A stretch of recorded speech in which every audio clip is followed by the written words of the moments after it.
Hey everyone, and welcome to a unit review of Halloween Rolf, dressed as a ghost ready to spook some people. Rolf is pretty good and he's the free unit for this Halloween Tempest Trials. This review will go over his stats, competition, skill synergy, fodder, allies, counters, builds, and answer should you invest your holy grails into Rolf. Let's get spooky! Candy, please! The tricky archer Rolf spooks his way into heroes as a colorless bow cavalier, a class that isn't populated but does have some strong competitors. But with his stats, I'd say he stands out nicely. His HP is fairly high and you can rely on him to take 2 or 3 hits. His attack at 30 is pretty underwhelming, and his res ain't that good either at 23. But what is good is his speed at 36. That's pretty nice.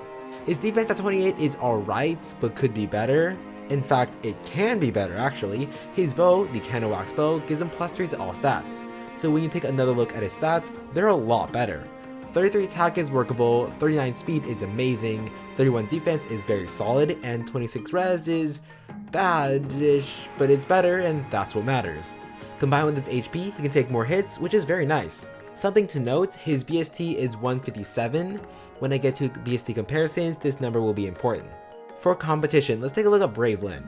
Lin has higher attack as well as a personal bow, but with Rolf's bow effect, he surpasses her stats in everything but res. But Lin doesn't take recoil damage from Molagear. If Rolf wasn't running the Candle Wax Bow and used something else, you could say that Lin is better because of higher damage output, but there is a speed point difference. Here's another comparison with another free bow cavalier unit, Rider Louise. Just like Lin, with the Candle Wax Bow, Rolf surpasses Louise in all stats except for res. In fact, that's kind of a big thing about Rolf. Most of the colorless bow cavaliers don't have good defense and favor res. There is Valentine's Roy, but he doesn't have the speed. But back to this comparison, if Rolf wasn't running Candle Wax Bow, I would still say he's better than Louise. Sure, the 1 point of attack can make a difference, but the speed and defense potential is making me lean towards Rolf. Also, most of the time, bow cavaliers don't have much problem taking down mages as long as they double, which is something Rolf can do, because most mages don't have high defense. Rolf not having res isn't too big of a downfall if he's never hit by a magical attack. Of course, you probably shouldn't have him in the foe's range for any phase or deal with dragons unprepared. For a quick BST comparison, remember how Rolf has 157 BST? Well, let's look at Brave Lin again. Brave Lin has 149 BST, and she's a Choose Your Legends unit. Of course, she was released 2 years ago, so maybe it doesn't count. But what about Claude? He was released in July this year, and his BST is 150. That's kind of a big jump from 149 to 150 to 157. Now for skill synergy. It's pretty simple. His bow is the Candle Wax Bow. It has a Fury 3 effect. That's very nice since he can double stack Fury. He'll have 48 attack, 42 speed, 34 defense, and 39 res. Shame that it doesn't reach 50 attack, but that's why we have steals. Anyways, since it is Fury, he'll take 6 damage recoil after each combat. That helps him lower his HP down to desperation range. 75% of 40 is 30 HP, which is just 2 Fury recoils. Double Fury can fulfill that requirement in just 1 combat. Not to mention when he attacks enough and gets Fury recoiled enough, dancers can just jump over and get him attacking again. And with 36 speed plus the 3 from his bow, he reaches 39 speed. That's very good for getting doubles. But if only it could be better. Rolf has odd speed wave, which gives him +6 speed on odd number turns. With that boost, he'll have 45 on odd number turns. Personally, I find even number turns better. Turn 1 is for setup and turn 2 is for going on the offense. But odd numbers do have their uses, like take the first 2 turns to set up and use turn 3 to get the most damage. Splitting the AI is important for winning, and you might need more than 1 turn to do so. But in general, wave skills are very good. If he's paired with someone with even speed wave, they'll get +6 speed every turn, which is very nice. But it's much better if even speed wave was a seal. Overall, I think Rolf has a very good kit with nice skill fodder. Sure, Desperation is locked at 5 stars, which sucks. Shannon is the only one with Desperation at 4 stars, but he does have an Odd Speed Wave at 4 stars. Odd Speed Wave was originally a 5-star exclusive skill, but now they're giving it away for free. Well, I guess it was expected since we just got even attack wave at 4 stars from Fallen Delphia.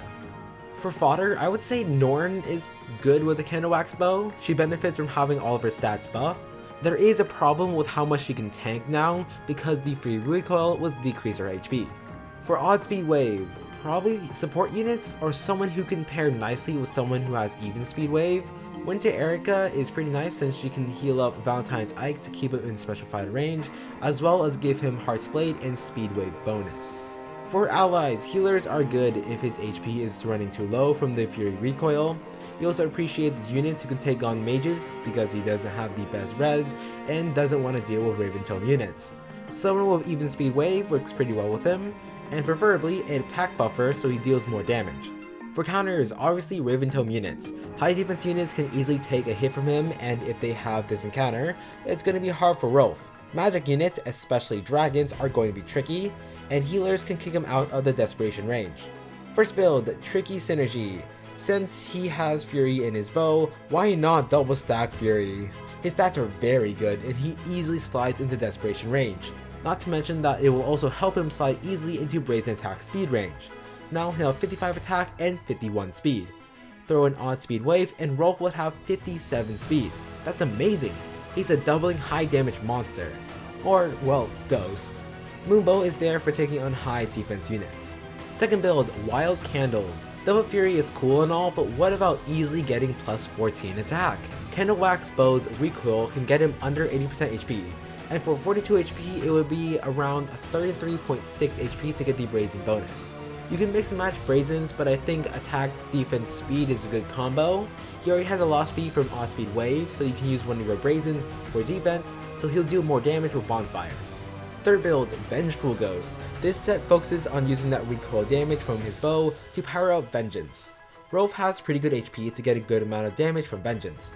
Close counter advantage helps him against melee units and magic units. There's also Brazen attack defense for more damage and to help him take better hits when he's in range.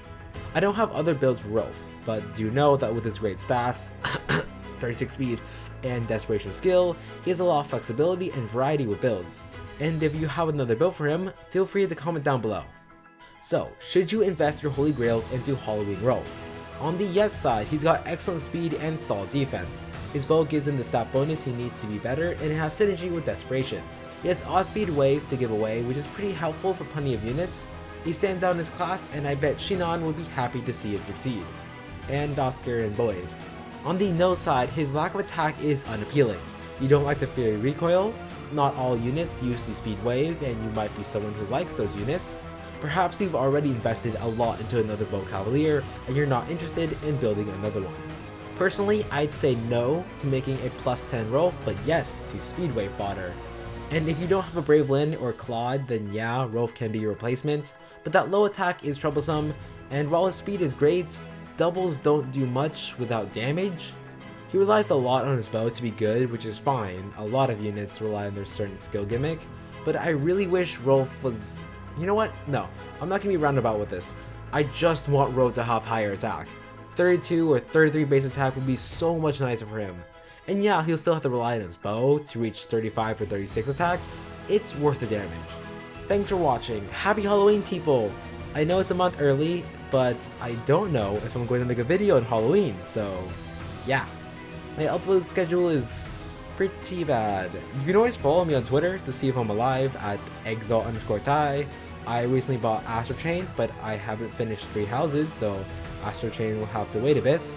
I kinda want to talk about Astro Chain in a video one day. I'm not sure if people want to watch it though. Anyways, subscribe and leave a like. Follow me on Twitter at exalt_ty. And with all that, stay hydrated folks, and happy Halloween!